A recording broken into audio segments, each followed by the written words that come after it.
ഇന്ന് പലരും beauty conscious ആണ്.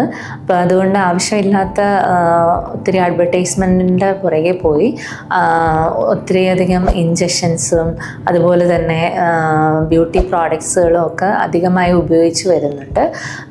ഇതൊന്നുമില്ലാതെ തന്നെ നമുക്ക് നമ്മുടെ ഭക്ഷണത്തിലൂടെ ഇതിനെ എല്ലാം ഇമ്പ്രൂവ് ചെയ്യാൻ പറ്റും. അതെങ്ങനെയെന്ന് നമുക്ക് നോക്കാം. അതിൽ നമുക്ക് പ്രധാനമായിട്ട് വേണ്ടത് വെള്ളമാണ്. വെള്ളം ഒരു 25 കിലോ വെയിറ്റ് ഉള്ള ഒരാൾക്ക് 1 ലിറ്റർ എന്നുള്ള കണക്കിനാണ് വെള്ളം എടുക്കേണ്ടത്. അതുപോലെ തന്നെ നല്ല റെയിൻബോ കളേഴ്സ് ആയിട്ടുള്ള ഫ്രൂട്ട്സ് ആൻഡ് വെജിറ്റബിൾസ് എന്ന് വെച്ചാൽ നമുക്ക് എല്ലാ റെയിൻബോ കളേഴ്സിലുള്ള എല്ലാ വെജിറ്റബിൾസും ഫ്രൂട്ട്സും നമുക്ക് അവൈലബിൾ ആണ്. അതിൽ എല്ലാം തന്നെ ആൻറ്റി ഓക്സിഡൻറ്റ് റിച്ചും അതുപോലെ വൈറ്റമിൻ എയും വൈറ്റമിൻ ഇയും എല്ലാം റിച്ച് ആയിട്ടുണ്ട്.